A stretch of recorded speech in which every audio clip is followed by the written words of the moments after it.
सुस्वागतम सुस्वागतम सुस्वागतम। महाराष्ट्र म्हणजे संतांची भूमी। लोकोद्धाराचे महान मंदिर संतांनी या महाराष्ट्रात उभारले। ज्ञानदेवे रचला पाया तुका झालासे कळस। लोकोद्धाराच्या या महान मंदिराचा पाया ज्ञानदेवांनी घातला। नामदेवांनी भिंती तर एकनाथांनी घुमट उभारला आणि या लोकोद्धाराच्या महान मंदिरावर कळस चढवला, तुकोबांनी या कळसावर पताका फडकवली की राष्ट्रसंत गाडगेबाबा यांनी। आज 23 फेब्रुवारी राष्ट्रसंत गाडगेबाबा यांची जयंती आणि मराठा मेधा प्रसारक समाज संस्थेचे माजी सरचिटणीस व अध्यक्ष, निष्णात कायदे पंडित, निस्पृह समाजसेवा व कमालीचे दातृत्व असणारे मराठा मेधा प्रसारक समाज संस्थेची पायाभरणी, संस्थेचा विस्तार आणि गुणवत्ता वाढ यासाठी अहोरात्र कष्ट घेतले असे शिस्त आणि पारदर्शकतेचे दीपस्तंभ म्हणजे कर्मवीर बाबूरावजी ठाकरे यांची आज पुण्यतिथी। या निमित्ताने व्यासमंचावर उपस्थित असलेले आपल्या विद्यालयाचे सन्माननीय मुख्याध्यापक श्री थोरात सर, आदरणीय पर्यवेक्षक श्री कोतवाल सर, श्री शेळके सर तसेच इथे उपस्थित सर्व सहकारी शिक्षक बंधू भगिनी यांचे मी प्रथमतः स्वागत करते। तसेच आजच्या या जयंती व पुण्यतिथीपर कार्यक्रमाचे अध्यक्षस्थान आपल्या विद्यालयाचे सन्माननीय मुख्याध्यापक श्री थोरात सर यांनी स्वीकारावे अशी मी त्यांना विनंती करते। हातात खराटा घेऊन अख्या धर्मीमातेला प्रकाशित करण्याचं ध्येय आस आणि ध्यास बाळगलेला स्वच्छता सूर्य म्हणजे राष्ट्रसंत गाडगेबाबा यांच्या प्रतिमेचे आणि एक निष्काम कर्मयोगी स्वयंप्रकाशी त्यागमूर्ती कर्मवीर ॲडव्होकेट बाबूरावजी ठाकरे यांच्या प्रतिमेचे पूजन मान्यवरांनी करावे अशी मी त्यांना विनंती करते।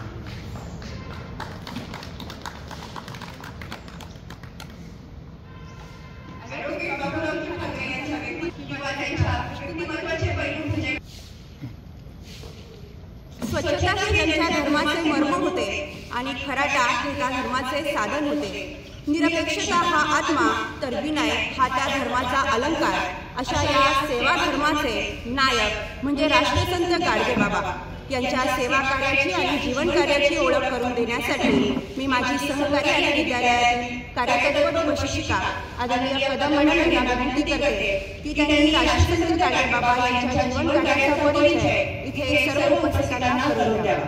विद्यालयाचे सन्माननीय प्राचार्य श्री थोरात सर, उपमुख्याध्यापक उल्ले सर, पर्यवेक्षक कोतवाल सर, शेळके सर तसेच सर्व शिक्षक वृंद, आज ज्यांनी देवकी नंदन गोपाला हे भजन लोकप्रिय केले त्याचप्रमाणे स्वच्छतेचे महत्त्व आपल्या कृतीतून सांगितले अशा संत गाडगेबाबा यांच्या जयंतीनिमित्ताने आज आपण इथे जमलेलो आहोत। संत गाडगेबाबा यांचे मूळ नाव देवूजी झिंगराजी जाणवले। त्यांचा जन्म अमरावती जिल्ह्यातील ज्या गावात झाला त्या ठिकाणी शेणगाव या गावामध्ये त्यांचा जन्म झालेला आहे। परिवार समाजातील होते ते लहानपणापासूनच आपल्या वडिलांचं व्यसनाधीनतेमुळे मृत्यू झालेला, त्याचप्रमाणे सावकाराचं जे कर्ज ते फेडण्यासाठी घर देशोधडी कसं लागलं हे पाहिलेलं होतं आणि म्हणूनच लहानपणापासून पाहिलेलं जे वातावरण होतं त्याचा परिणाम त्यांच्या मनावर झाला आणि मोठेपणी या सर्वांच्या विरुद्ध म्हणजे सामाजिक अडसर यांचं निर्मूलन करण्यासाठी त्यांनी आपलं संपूर्ण आयुष्य खर्च वडिलांच्या मृत्यूनंतर त्यांना आपल्या आजोबा आईच्या माहेरी राहावे लागले आणि मामांची जी मोठी शेती होती त्या शेतीमध्ये नाबाद कष्ट केले, गुरेढोरे पाळणं हे त्यांना लहानपणापासून खूप आवडत होतं। नांगर हाकणे, शेतीमध्ये सर्व कामं करणं हे लहानपणापासून ते करत होते आणि हे सर्व करत असताना स्वच्छता ही त्यांना अतिशय प्रिय होती। स्वच्छता प्रिय होती आणि समाजामध्ये मोठ्या प्रमाणामध्ये वैचारिक अस्वच्छता होती। त्याचप्रमाणे लोकांना कर्मकांड, रूढी परंपरा याच्यामध्ये अतिशय रस होता आणि समाजाला योग्य ती दिशा दाखवण्यासाठी त्यांनी आपलं घरदार सोडलं। 4 आपत्ती झालेली होती पण संसारात मन कधी रमलंच नाही आणि जगाचा संसार करण्यासाठी ते घरातून बाहेर पडले 1905 साली। 1905 साली घरातून बाहेर पडल्यापासून सतत 50 वर्ष ते अवघा महाराष्ट्र फिरले आणि गावोगावी वेगवेगळ्या ठिकाणी लोकांना एकत्र जमवून लोकांसमोर कीर्तन केले। संत आणि कीर्तन हे आपल्याला अगदी जवळ त्याचे संबंध माहीत आहे, पण गाडगेबाबा आणि इतर संतांनी वेगळे होते। त्यांनी आपल्या कीर्तनातून अध्यात्म नाही तर भौतिक समस्यांवर बोट ठेवले. आपल्या कीर्तनामध्ये लोकांना सहभाग त्यांनी करून घेतलं, प्रश्न विचारले आणि लोकांना निरुत्तर करत असत. आणि त्यांच्या कीर्तनाचा मुख्य विषय अस्वच्छता, दारिद्र्य, मोठ्या प्रमाणावर असलेली अस्पृश्यता, कर्मकांड आणि नवस यांच्यावर ते जास्त बोलत असत आणि याच्यावर कडाडून हल्ला चढवत असत. हे सगळं करत असताना दुपारी ज्या गावात ते जात ते महाराष्ट्रावर फिरले आणि फिरत असताना ज्या गावामध्ये दुपारी ते जात तो परिसर भराट्याने लख करून सोडायचा. दिवसभर त्या गावाचा कचरा साफ करायचा आणि सायंकाळी लोक जमले की लोकांच्या मनातला कचरा बाहेर काढायचा. आणि हा मनातला कचरा वेगवेगळ्या अनिष्ट रूढींचा होता, परंपरांचा होता. आणि हे सर्व करत असताना लोक जमिनीवर बसून तास मंत्रमुग्ध होऊन त्यांचे कीर्तन ऐकायचे. आणि यामध्ये रथयात्रे असतील, पंजाबराव देशमुख असतील, अशा प्रकारची मोठी व्यक्ती, मोठे लोक त्यांचे कीर्तन ऐकण्यासाठी तास जमिनीवर बसत असत. कारण त्यांची वाणी ही माणसांना खेळवून ठेवणारी होती आणि शब्द कडाडून समस्यांवर प्रहार करणारे होते. लोकांना ते रुचत होतं, पटत होतं आणि त्यांचं मन स्वच्छ होत होतं. नवसायांची प्रथा होती, त्याच्यावरती तर कडाडून हल्ला चढवत असत. कारण की नवसाबाईच त्यांचं स्वतःचं कुटुंब देशोधडीला लागलेलं होतं. ते म्हणत, बाबांनो, मुक्या जीवाला तुम्ही का मारता? जर तुम्ही स्वतःच्या बाळाचे, स्वतःच्या मुलाचे जेव्हा मुंडन करता, जब खुद के बेटों का सर मुंडवाए तो देख छुराना लग जाए, लेकिन दूसरे को बच्चे का सर कटाए देखो शर्म न आए. अशा प्रकारे संत कबीराचे दोहे आणि संत तुकारामांचे अभंग त्यांच्या वाणीतून अक्षरशः जिभेवर नाचत असत आणि त्यांच्या कीर्तनासाठी लोक जमत असत. दिवसभर स्वच्छता करत. जर कोणी त्यांच्या पाया पडण्यासाठी आले, संत आले म्हणून लोक पाया पडायला, मात्र ते आपल्या हातातील खराटा त्याच्या पाठीवर मारत आणि स्वतः तर स्वच्छता करत नाही, मले करत होते. अशा प्रकारे मराठी भाषेमधून लोकांशी ते जवळ साधत असत आणि लोकांना स्वच्छतेचे महत्त्व पटवून देत असत. स्वच्छता जर केली तर अनेक प्रकारचे रोग येणार नाही. हे 100 वर्षापूर्वी म्हणजे महात्मा गांधींच्याही अगोदर त्यांनी समाजाला समजावून सांगितलं. स्वच्छता जर केली नाही त्यापासूनच अनेक प्रकारचे रोग होतात आणि रोगराई वाढते. मर्यादेचा गाडा होऊ नका, त्यापेक्षा गाव स्वच्छ करा. वेश अतिशय साधा आणि या वेशामध्ये एका कानामध्ये बांगडीची काच, एका कानामध्ये गवळी, त्याचप्रमाणे डोक्यावरती शिरस्त्राण म्हणून गाडग्याचा जो पृष्ठभाग असतो ते डोक्यावर जायचं, एरवी त्याच्यामध्ये जेवण, पाणी हे सर्व करायचं. अशा प्रकारे अतिशय साधा, अंगावरती चिंध्या, डोक्यावरती झुंज्या असं त्यांचा आवडता. आणि मात्र जो सदरा असेल, फाटका का असेल, परंतु तो स्वच्छ धुतलेला. आणि अशा प्रकारे कीर्तनातून त्यांनी जगाला कृती केली आहे. आणि हे सर्व करत असताना ज्यांनी शिक्षणाचं महत्त्वाचं कार्य केलं अशा पंजाबराव देशमुख असतील, कर्मवीर भाऊराव पाटील असतील, यांच्या कार्याला त्यांनी अतिशय मोलाची अशी साथ दिली, त्यांना मदत केली. शिक्षण संस्था काढणारे कर्मवीर भाऊराव पाटील असतील, त्यांना त्यांचे अतिशय आदराने म्हणत असं, तुमचं कार्य खूप मोलाचं आहे.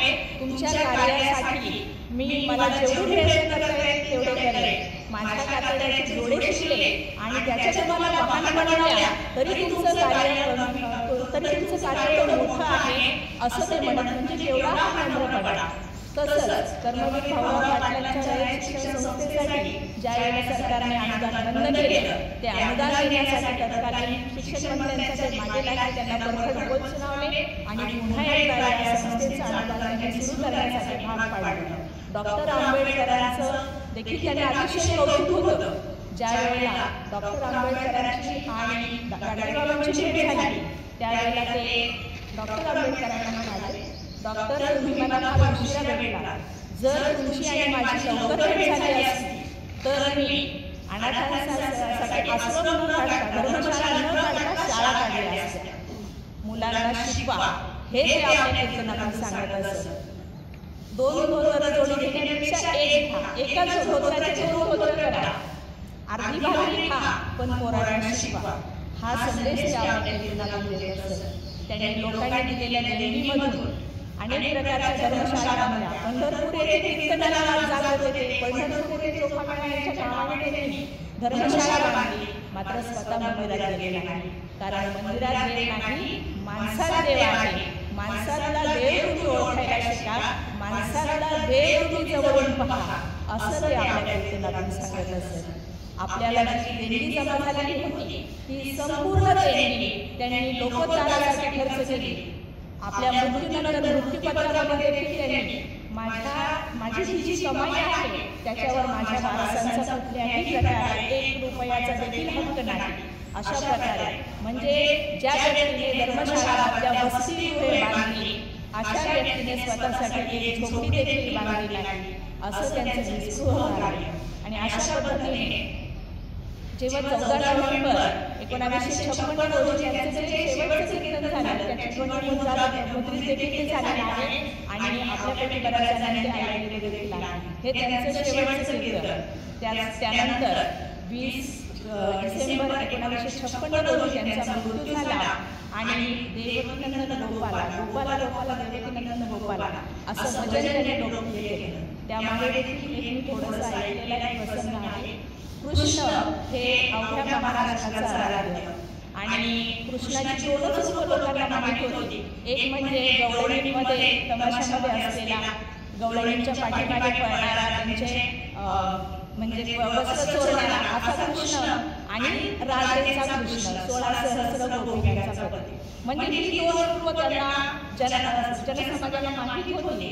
मात्र गाडगे बाबांनी गोपाला गोपाला देवकीनंदन गोपाला, लहानपणापासून कारागृहात असं त्यावरती विजय मिळवणारा असं कृष्णाचं रूप हे लोकांना समजावं, चारित्र्यवान समाज निर्माण व्हावा यासाठी हे भजन ते आपल्या रोजच्या कीर्तनातून म्हणत असत. आणि गोपाला म्हणजे कृष्णाचं एक वेगळं रूप, चारित्र्यवान समाज निर्मितीसाठी असलेलं रूप हे त्यांनी आपल्या कीर्तनामधून लोकांसमोर आणलं. असा लोकसेवक निस्पृह व्यक्ती संत गाडगेबाबा यांच्याविषयी विचार व्यक्त करण्याची मला सांस्कृतिक समितीने संधी दिली, त्याबद्दल धन्यवाद मानते. जय हिंद, जय महाराष्ट्र. खराट्यात धारण केलेली ती 5 बोटं म्हणजे एक सुंदर महाकाव्यच होतं. निरक्षर बाबांच्या हाताने या अक्षरांना अर्थ प्राप्त करून दिला, कारण बाबांच्या भाषेला अनुभवाचं तेज होतं, श्रमाचा सुगंध होता, भावलोकांचा आलेख होता. बाबांच्या सेवा कार्याचा परी माणसाच्या पायापासून ते जनावरांच्या अंगापर्यंत पसरलेला होता. बाबांनी कर्मकांडावर, देवभोळेपणावर जो प्रखर प्रहार केला, जे प्रखर विचार मांडले ते क्वचितच कुणी मांडले असतील. बाबांची स्वतःची एक कविता, ती म्हणजे किती पूजला देव तरी देव अजून पावला नाही, किती पूजला देव तरी देव अजून पावला नाही, कुठं राहतो कुणास ठाऊक अजूनपर्यंत गावला नाही, अजूनपर्यंत गावला नाही. सगळं काही तोच देतो, तोच पुरवतो सगळ्यांची हौस, सगळं काही तोच देतो, तोच पुरवतो सगळ्यांची हौस. शेतकरी बघतो आपल्याकडं, मग कुठं गेला पाऊस. खूप केलं हरी हरी तरी मुखात कधी मावला नाही, खूप केलं हरी हरी तरी मुखात कधी मावला नाही, कुठं राहतो कुणास ठाऊक अजूनपर्यंत गावला नाही, अजूनपर्यंत गावला नाही. अंघोळ करतो दुधाने जणू सगळ्या काही त्याच्याच पापाच्या, अंघोळ करतो दुधाने जणू सगळ्या काही त्याच्याच पापाच्या, तोच घागरी भरतो म्हणे पुण्य आणि पापाच्या. पाप पुण्याचा हिशोब कधी, पाप पुण्याचा हिशोब कधी त्याने लावला नाही, कुठं राहतो कुणास ठाऊक अजूनपर्यंत मला गावला नाही, अजूनपर्यंत मला गावला नाही. इतके परफड विचार फक्त बाबाच मांडू शकतात आणि त्यांना तो अधिकार प्राप्त आहे. इतक्या परफडप्रमाणे आपल्या कार्याची उभारणी करणारे, आपले कार्य सिद्ध करणारे, स्वतःचे मोठेपण सिद्ध करणारे आणि फक्त समाजाच्या प्रगतीचा ध्यास, कर्तव्यप्रवृत्ती, स्पष्टपणेपणा, करारीबाणा, भेददृष्टी असे अनेक व्यक्तिमत्वाचे पैलू लाभलेले कर्मवीर ॲडव्होकेट बाबूराव ठाकरे यांच्याविषयी आपल्याला अधिक माहिती करून देण्यासाठी इथे येत आहे आपल्या विद्यालयाचे साहित्याचे उपशिक्षक श्री शिंदे केपी सर. 23 फेब्रुवारी 2025 दोन कर्मवीर जे आपल्या कर्माने आणि आपल्या कार्याने या राष्ट्रावर आणि या देशावर ज्यांनी आपल्या कर्तृत्वाचा ठसा उमटवला, या दोन्ही कर्मवीरांना ज्यात राष्ट्रसंत गाडगेबाबा ज्यांनी स्वच्छता आणि निर्मलपणा हा अंगीकारला आणि त्या माध्यमातून या राष्ट्राची सेवा केली, आणि दुसरे कर्मवीर ॲडव्होकेट बाबूरावजी ठाकरे साहेब यांनी अज्ञान आणि अंधश्रद्धा दूर करण्याचा प्रयत्न या महाराष्ट्राच्या भूमीमध्ये केला. आणि म्हणूनच या दोन्ही कर्मवीरांना मी प्रथमतः विनम्र अभिवादन करतो, त्यांच्या चरणी नतमस्तक होतो. व्यासपीठावर उपस्थित विद्यालयाचे आदरणीय मुख्याध्यापक श्री थोरात सर, पर्यवेक्षक आदरणीय श्री शेळके सर, आदरणीय श्री कोतवाल सर आणि उपस्थित माझे सर्व शिक्षक बंधू आणि भगिनी तसेच शिक्षकेतर कर्मचारी वृंद, सर्वांना माझा प्रेमपूर्वक नमस्कार. मित्रांनो, मी कर्मवीर ॲडव्होकेट बाबूरावजी ठाकरे साहेब यांच्याबद्दल एक अल्पसे विचार आपल्यापुढे मांडणार आहे. खरं तर ॲडव्होकेट बाबूरावजी ठाकरे साहेबांचा जन्म हा स्वातंत्र्याच्या पूर्वीच्या कालावधीमध्ये झालेला होता आणि तो कालावधी म्हणजे 12 मार्च 1926. गणू हे चांदवड तालुक्यातील अतिशय छोटंसं गाव आणि गणपतरावजी ठाकरे हे त्या गावातील एक सधन शेतकरी किंवा एक मध्यमवर्गीय शेतकरी असं म्हणता येईल. खरं तर घरी सगळ्या गोष्टींच्या बाबतीतली पूर्णता होती, पण गावातील एक प्रतिष्ठित कुटुंब म्हणून त्या ठिकाणी त्या गावाला त्या गणपतरावजी ठाकरेंना मान होता. आणि त्या काळातल्या काही प्रचलित प्रथानुसार त्यांना 2 पत्नी होत्या, राहीबाई आणि जयाबाई. या 2 पत्नींपासून त्यांना 12 अपत्य झाले आणि त्यातले कर्मवीर बाबूरावजी ठाकरे साहेब हे 8वे अपत्य. खरं तर इतक्यात माझ्या भगिनी किळे मॅडम यांनी जो उल्लेख केला की श्रीकृष्णाचा जन्म सुद्धा हा 8वा होता आणि त्याने कंसाचा म्हणजे स्वतःच्या मामाचा त्या ठिकाणी वध केला आणि त्या काळात जो कोणी अन्याय अत्याचार करत असेल त्यांचाही समूळ नाश करण्याचा प्रयत्न श्रीकृष्णाने केला. आणि तद्वतच कार्य कर्मवीर बाबूरावजी ठाकरे साहेबांनी आपल्या जीवनात केलं. या समाजाला त्या काळात लागलेला अंधश्रद्धेचा, अज्ञानाचा रोग समूळ उच्चाटन करण्याचा प्रयत्न बाबूरावजी ठाकरे साहेबांनी केला. त्यांचं बालपण खरं तर खडतर होतं. त्यांच्या बाबतीत असं म्हणावं लागेल की बालपणीच्या ज्या लीला होत्या, खेळ होते, त्यामध्ये एक पूर्वी आपल्याकडे बैलगाडी, बैल हेच खेळ त्या ठिकाणी मुलांचे असायचे.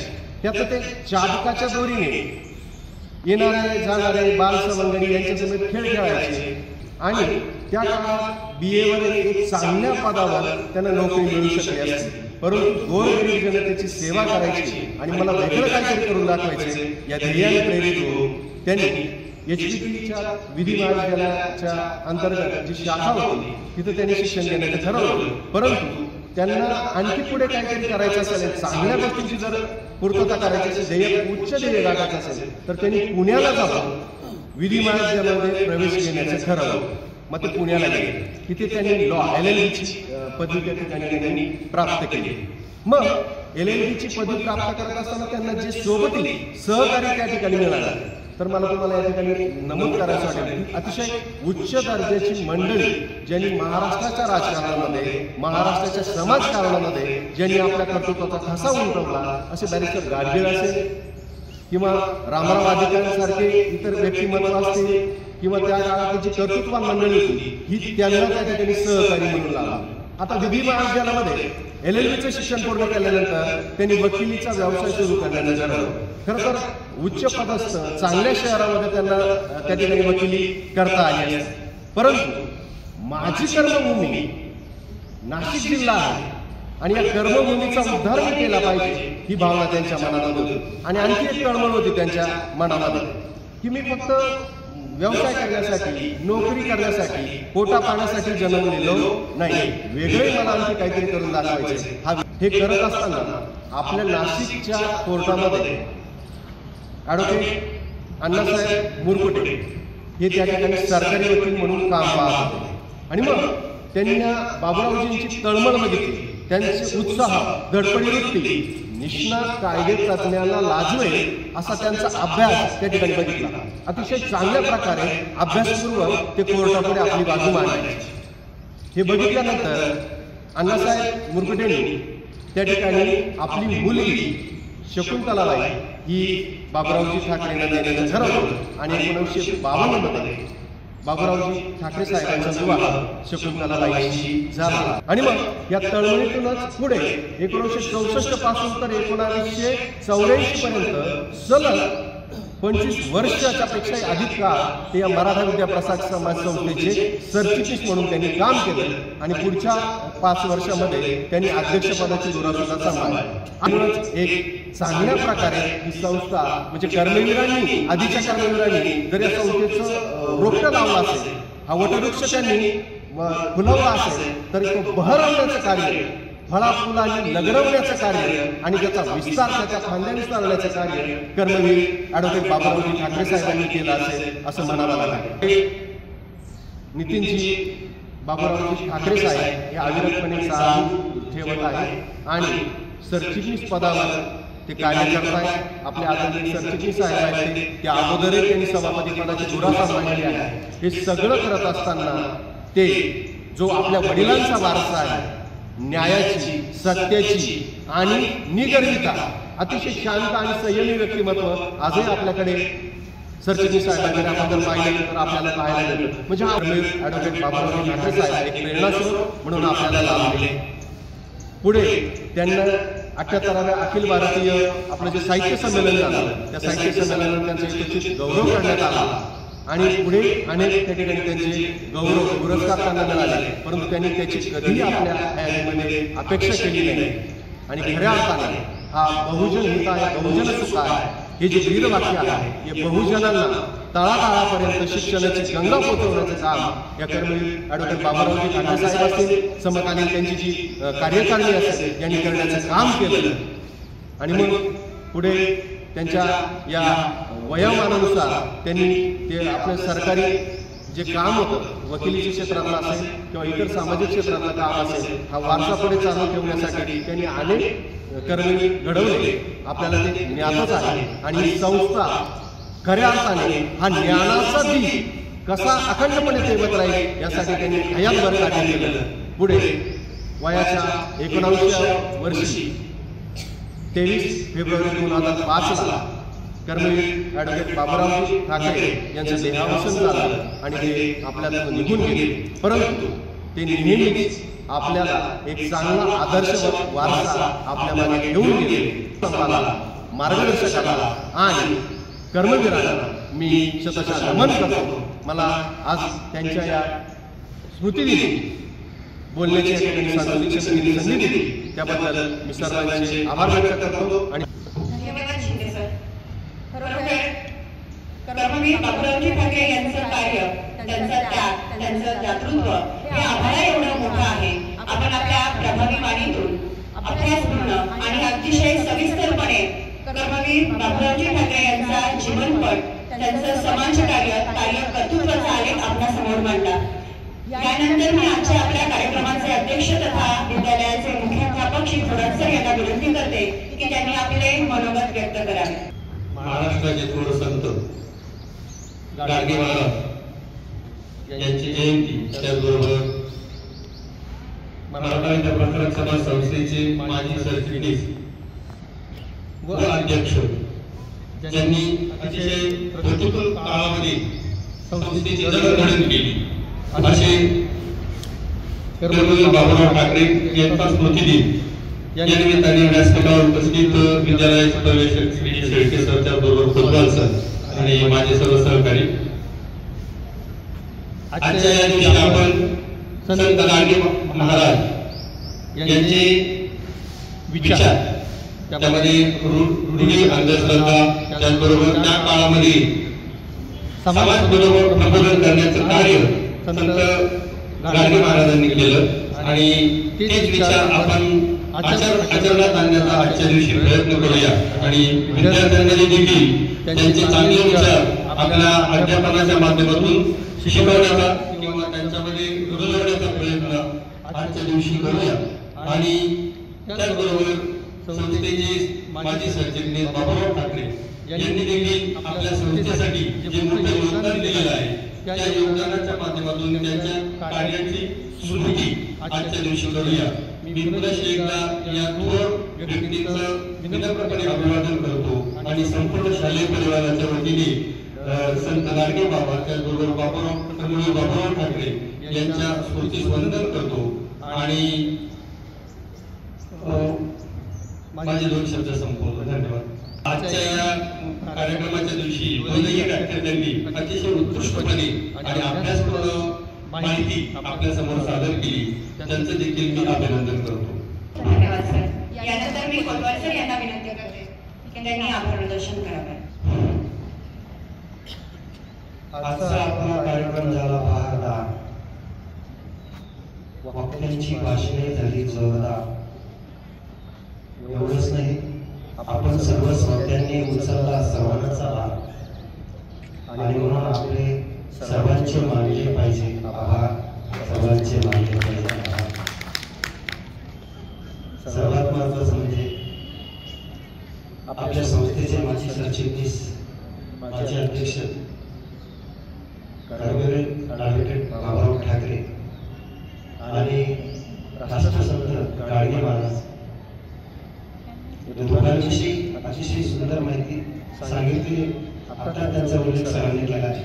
त्याबद्दल आपल्या विद्यालयाचे मुख्याध्यापक आदरणीय थोरात सर यांनी सुद्धा आपल्याला या विभूतीबद्दल माहिती सांगितली. त्यांच्या विद्यालयाच्या वतीनं मी आभार मानतो. त्याचप्रमाणे आपल्या विद्यालयाचे ज्येष्ठ पर्यवेक्षक शेळके सर यांचेही मी आभार मानतो. ॲडव्होकेट बाबूराव ठाकरे यांच्या जीवनावर शिंदे कीर्ती सर आणि राष्ट्रसंत गाडगे बाबा यांच्या जीवनावर श्रीमती कदम मॅडम यांनी अतिशय सखोल सविस्तर अभ्यासपूर्ण मनोगत व्यक्त केलं, मार्गदर्शन व्यक्त केलं. त्यांचे विद्यालयाच्या वतीनं विशेष आभार मानतो. त्यानंतर या कार्यक्रमाचं नियोजन आयोजन संयोजन करणाऱ्या सांस्कृतिक समितीच्या प्रमुख श्रीमती गीते मॅडम, त्याचप्रमाणे अतिशय सुंदर आकर्षक देखणं फलकलेखन करणारे आपल्या विद्यालयाचे कला शिक्षक, त्याचप्रमाणे उत्कृष्ट सूत्रसंचालन करणाऱ्या टिळक मॅडम यांचे विद्यालयाच्या वतीनं मी आभार मानतो. आणि आपण सर्व शिक्षक बंधू भगिनी, शिक्षकेतर कर्मचारी बराच वेळापासून कुठल्याही प्रकारची चळवळ न करता हा कार्यक्रम शांततेने ऐकत होते. त्याबद्दल तुमचं सर्वांचे आभार मानतो आणि अध्यक्षांच्या वतीनं हा कार्यक्रम संपला अशी जाहीर